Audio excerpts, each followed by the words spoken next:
Robert Lauderdale wasn't a hardened criminal, a career thief, or a criminal mastermind operating in the shadows. He was just a regular, everyday employee working a mundane 9-to-5 job at a retail store in a generic suburban strip mall. Drowning in a bit of personal debt, profoundly bored with his daily routine, and looking for a quick, easy payday, Robert decided to pivot from customer service to grand fucking larceny. His plan was as simple as it was astonishingly retarded. Robert figured that the ultimate alibi was hiding in plain sight. If he could successfully rob the bank exactly next door to his job during his allotted 60-minute lunch break, he could simply slip back to his desk, clock back in, and no one would ever suspect the diligent employee who was technically at work all day. It was the ultimate convenience heist. No getaway car required, no complex escape routes to memorize, and no need to burn a vacation day, just a brisk walk across the pavement.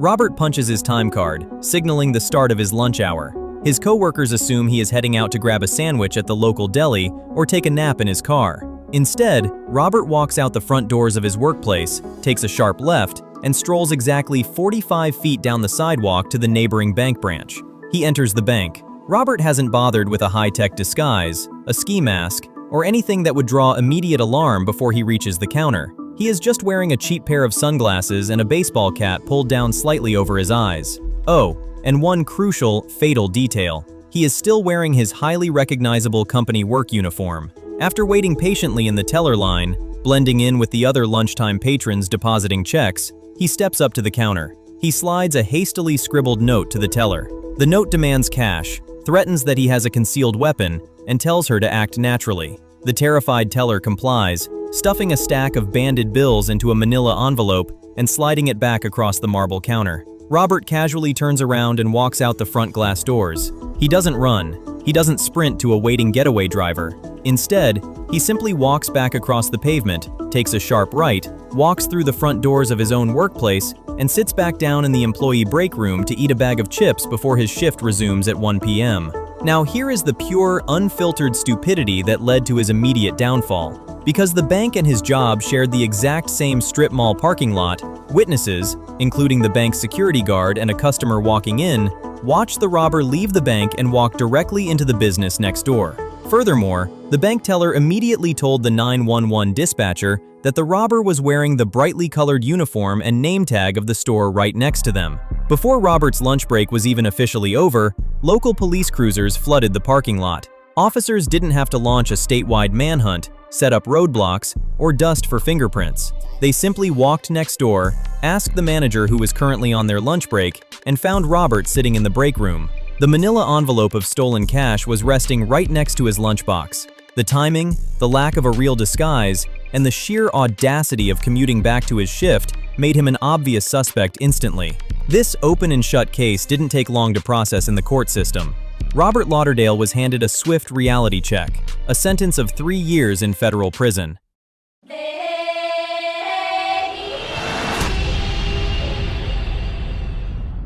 The year is 2006. 34-year-old unemployed fucking loser Hans Lehmann was down on his luck, out of a job, and in need of some fast cash. He decided the quickest path to financial freedom was armed robbery. His plan was remarkably brain-dead. Some might even call it a masterpiece of criminal minimalism.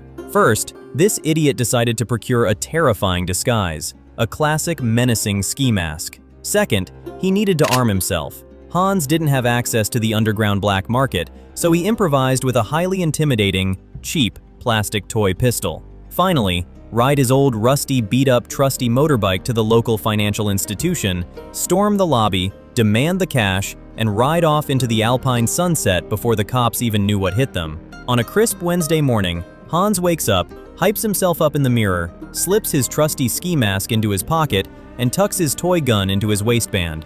He hops onto his motorbike. His heart is pounding. The adrenaline is surging through his veins. He rides into the center of the town square, his eyes scanning the streets for his target.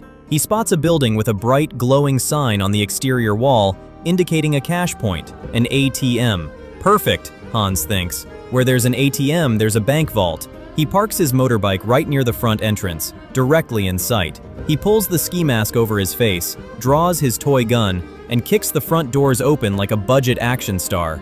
He bursts into the lobby, waving his plastic gun frantically, and screams at the top of his lungs, "Give me the fucking money!" He braces himself for the screams. He expects innocent patrons to dive to the floor. He expects terrified tellers to frantically stuff bundles of euros into a burlap sack. Instead, he gets blinking. Utter, deafening silence, followed by confused blinking. The people sitting at the desks aren't bank tellers. They aren't counting money, they're processing municipal paperwork. Some of them even smile, thinking this is a deeply weird, slightly aggressive practical joke. You see, Hans hadn't walked into a bank. In his adrenaline-fueled tunnel vision, he saw the ATM on the outside wall and assumed the entire building was a financial institution. But that ATM was just attached to the side of the Poggersdorf town hall. Hans had just tried to hold up the local mayor's office. An incredibly polite municipal employee slowly stood up. With peak Austrian calmness, they informed the masked man waving a toy gun that he was, in fact, standing in the town hall, and that if he was looking to rob a bank, he was going to have to try the building down the street. The realization hit Hans like a freight train. The adrenaline evaporated, replaced instantly by pure, unadulterated embarrassment. But the stupidity doesn't end there. Oh no. In his sheer panic to escape the mortifying ordeal of holding up a government office, Hans fled entirely on foot. He sprinted away from the town hall and vanished into the dense nearby woods. In his haste, he completely forgot one crucial detail: his getaway vehicle. When the amused town hall employees immediately called the police, the authorities arrived to find the scene of the crime perfectly tranquil, save for a single motorbike parked right outside the front doors. They just stood next to the bike and waited. A few hours later, a sheepish, exhausted 34-year-old man slowly crept out of the tree line. He cautiously walked up to the town hall, looking left and right, hoping nobody was around. The moment he reached for the handlebars of his motorbike, the police stepped out of the shadows and arrested him on the spot. His grand criminal career began and ended before lunchtime.